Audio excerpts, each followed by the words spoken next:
Hi, what's good everybody? In today's video I'm going to take you through a very creative journey on how to create a birthday card in CorelDraw S7 CorelDraw 17. So without further ado, let's step into it. So here are the pictures that we're going to make use of. So without further ado, let's step on. So right now what we are going to do right now is to make a copy of this and center it with the previous one. After a matter of make a copy, right click it, then when you get your destination you right click, copy paste, then hold shift key on keyboard, select the other one, then you hit C and E to center it within the previous one. So right now what you're gonna do is to head over onto your shape tool,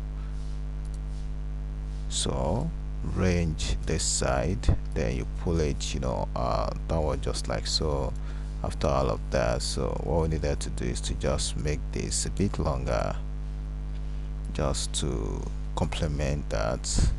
Can you see that? So right now what you're gonna do is to bitmap all of this, convert to bitmap,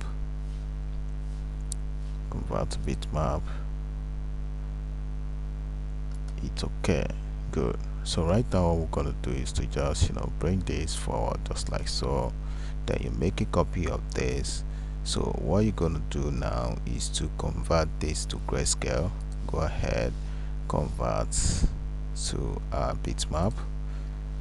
A dialog box pops up. So right now what you're gonna do is to click here, you drop down options pops up, then you choose grayscale.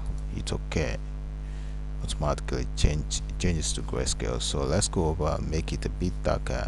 Go over to edit effect, then you head on to adjust, then you locate tone curve, click on that. Automatically a dialog pops up, then you try and pull this line downward to make it darker. Good, hit okay. So in this case what we're gonna do right now is to head over to our bitmap, then you head on to a quick trace. Automatically that's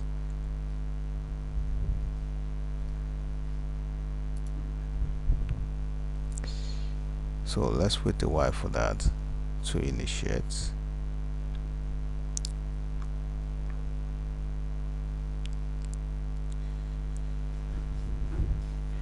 Wait a while, good. Can you see that? So let's change that to what's it called, orange. So then head over, convert to bitmap, so right now we're gonna change it to RGB. It's okay. Then you head over to your what's it called, transparency tool.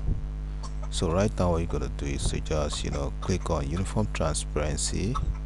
So after all of that, head over to this place and make it subtract. So it gives you this color. So what we're going to do right now is to head over and just select that, then you convert to bitmap. It's okay, good.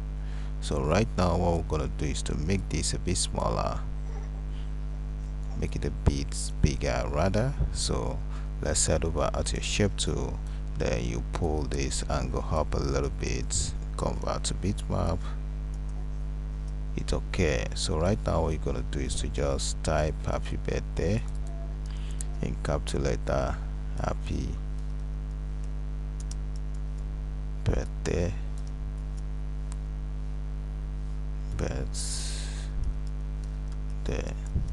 good.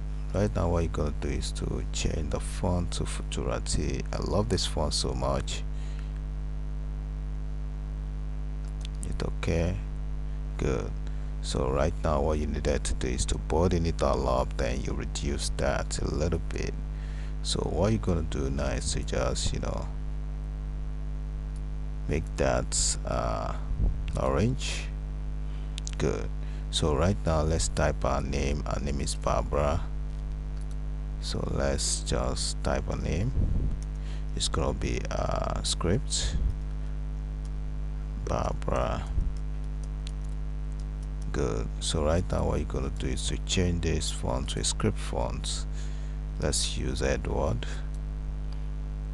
So make it a bit longer. So right click on white to set the outline to white. Can you see that? So to make the outline a bit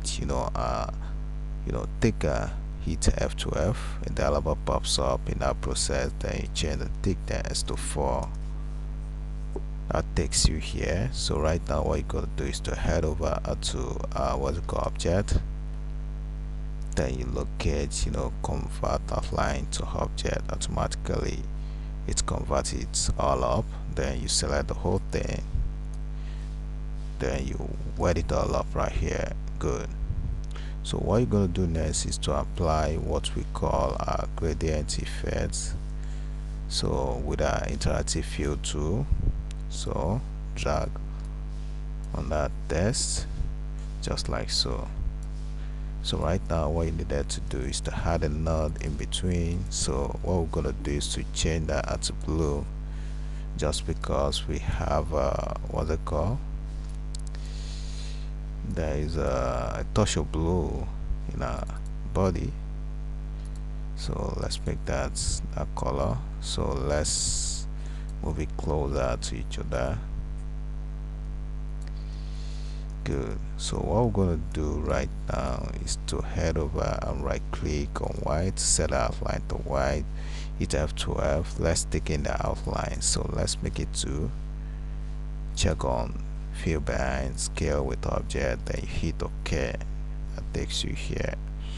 So what you're gonna do next is to just make a copy, then change this to black, bolts the outline and the fill. So what you're gonna do right now is to head over, hit on F12, a dialog box pops up, then you make that 4. So center all of this at the middle. So let's thicken it all up again. So let's make it 7. Good. Here we are. So right now what we needed to do is to apply gradient shadow effects. Apply shadow to that. So in this process we are going to just make the shadow a darker color. With a white for that, a dialog pops up, then you just make it a bit darker, hit OK, then you head over to this place. Let's make it just 70. Good. So right now what we needed to do is to go ahead and just break drop shadow apart. So right now what you're gonna do is to head over again, apply shadow again with your shadow tool. So in this case it's gonna be a bit tinier, so let's make the shadow just 8 points. It's okay. Then you head over to this place, make it 100%. It's okay. Can you see the darkness of that? So right now let's head over and break drop shadow apart. Automatically you have it. So group the whole thing, Ctrl G, then let's head over and just bring the remaining text. So in this case we are going to make that Futurati. That's the font. So right now let's break it accordingly. Let's break from here and from here as well, then make this. So right now let's make it a bit bigger. Head over at your shape tool, then drag that down a little bit, then let's position it so where just like so. Good. So what we're going to do, let's create an object, turn that to white, then you send it to back. Good. So right click, then you give that shadow. That takes you here. So what you're gonna do is head over to this place, break drop shadow apart, automatically breaks. So right now what we are going to do is to make this a bit bigger. Then let's just cut this part off. That's to align with that white, just like so. Can you see the outcome of that? So here we come to the end of the tutorial. Don't forget to subscribe to my YouTube channel by clicking on the button below subscribe, and don't forget to hit that like button so that other people can benefit from what we are sharing so far. See you in the next video. Bye for now.